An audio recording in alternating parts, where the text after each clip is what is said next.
I'm Alan Brooks. And I'm Brad Winkleski. Brad, today we're going to touch a topic that affects every user, every business, backup.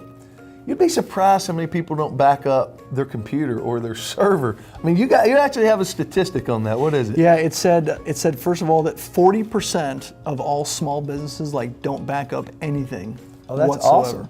That rolls right into a statistic that I want to talk about. It says from the National Archives and Records Administration in Washington, so it's really got to be official if it's in Washington, but it says that 93% of companies that lost their data center for 10 days or more due to a disaster filed bankruptcy within 1 year of that disaster. 50% of businesses that found themselves without data management for the same period of time filed bankruptcy immediately. Okay, so this is important stuff. And one of the goals in today's session is to talk about what do you need to know to choose the appropriate backup. You can Google backup, and there's 80,000 things hitting you. Mm-hmm. So Brad, I mean, we've been doing this a while. We've been serving lots of customers with and folks with managed backup. Tell me what a guy would need to know when choosing a backup strategy. Yeah, I mean, first of all, we like to try to compartmentalize these into different methods or different segments of backup, and really we kind of boil them down to three, if we're being honest. I mean, one is basically data only type of backup. One is it's data backup and then some special stuff. So maybe system state, services database, some things that allow you to recover quicker or on some higher end pieces of equipment. And then the last kind is basically the newest kind, quite honestly, and it's really gained a lot of traction in the last 3 to 5 years, and that's called image-based backups, or the term bare metal restore is thrown out there a lot. Just basically a higher level of backup. So first of all, you really kind of compartmentalize your approaches or your tactics into those three buckets. And what are some of those tactics? I mean, what's important for a guy to understand? Most backups all about the restore, right? Mm-hmm. So I think that'd be one of the first things that most people say is, how fast can I get it back? And the first answer is always, I need it back immediately. Yeah, and and really, because money doesn't grow on trees, right. And especially lately, you've really got to be careful about, as you said, saying well, everything is absolutely highest priority. Yeah.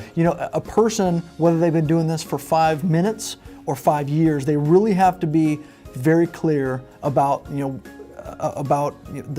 type of data, how quick it needs to come back, and the things that you said. So the considerations, we can cover those, because there's a lot of them, but we try to boil them down to at least something palatable.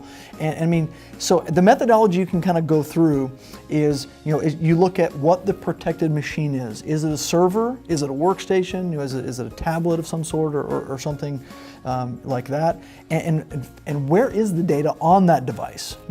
How is it accessible to the public? Is that machine or workload, is it physical? Is it virtual? Very good consideration nowadays. Are there any applications running on the machine? Is it a SQL box? Is it an Exchange? Is it an Active Directory type of thing? Domain controller? And then as you look at the data or what you're wanting to protect on there, you really do have to say, is this critical data? Is it high priority data? Or is it really low priority data? You really got to be honest about that. One big consideration is the machine itself. Is it on premise? Is it always going to be on the network, or is it going to be remote? Does it belong to a VP of some sort, or a salesperson who's always off-site? These types of things can help you at least compartmentalize what's going to be best as you tackle your backup strategy. The amount of data to be protected on the machine itself. That's definitely a huge consideration. And then things that we don't like to talk about, as you said, is because everything's so important, it needs to be back immediately. It really is important to understand what is the recovery point that is absolutely required, and then the recovery time. How quickly do you need to be back up and have that thing back in operation? And I'd like you to tell, what is a recovery point objective, Brad? What is a recovery time objective? Maybe explain that in detail. Yeah, sure. So, whether it doesn't really matter if you're talking about somebody's laptop that's a salesperson, it doesn't matter if you're talking about an executive of any sort and their platform, or if you're talking about one of your core business applications. The term RPO, recovery point objective, that simply means that it would be my objective if I experienced a failure at this time, doesn't matter what time it is, my objective would be to go back, in time X number of minutes, X number of seconds, X number of hours, X number of days, and in order to recover that workload. And all workloads are not created equal. Right. Your email server, quite honestly, doesn't need to have the same recovery point as your shared files, perhaps, or maybe it does. The only thing that really drives what that RPO is for each one of those items is really, it's indicative of your business. It really is. And so that's recovery point. And we talked about recovery time. That simply means if here's the event, and again, back here's the recovery point objective, basically your recovery time is on the right side, or basically in the future from that event. And so, your objective would be, I intend to be able to put this thing back into operation fully functional within minutes, hours, days, same sort of thing. And what I see more and more, and if you partner with a managed service professional or somebody that advises you on this, I see more and more there being a blended approach. I mean, there's obviously tools that can take care of all of it, but like you said, a big thing earlier is, does money grow on trees? The expense to do this, a lot of these new managed backups are mini DRs. I mean, they're ready to go with the real image-based recovery and all that stuff. So, it comes down to a lot of factors, and hopefully in these segments we chop them down or compartmentalize them and really take them down into, what all these sayings you hear, file-based, image-based, what are the differences? Yeah, and the last couple things that I thought would be appropriate to mention here is, as you look at, just as you said, as you look at how you're going to do this, it really is important to look at what the budget should be and is, especially if you're going to ask for help in this, because let's face it, companies are realizing that there really is no business value in backups themselves. Now, the data you're protecting, make no mistake about it, there's business value there.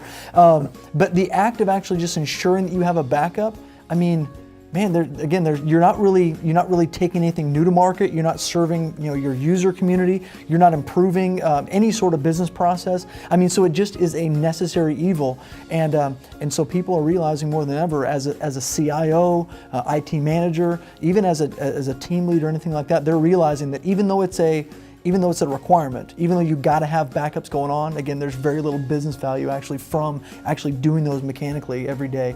And the other thing that's important to understand is if you have compliance requirements, yes. I mean, anything that's out there, whether it's HIPAA or SOX or anything like that, some people have some very specific requirements, and so whether you're going to do it yourself or whether you are going to be reaching out to a managed service provider, you better do it. Yeah, you definitely have to have those discussions, and that should be right in line with those RPOs and RTOs. And so, with that being said, as Alan said, we really hope to take the next couple of segments and maybe break down some of these topics we talked about, and maybe figure out which ones actually apply most to the different kinds of backups. So.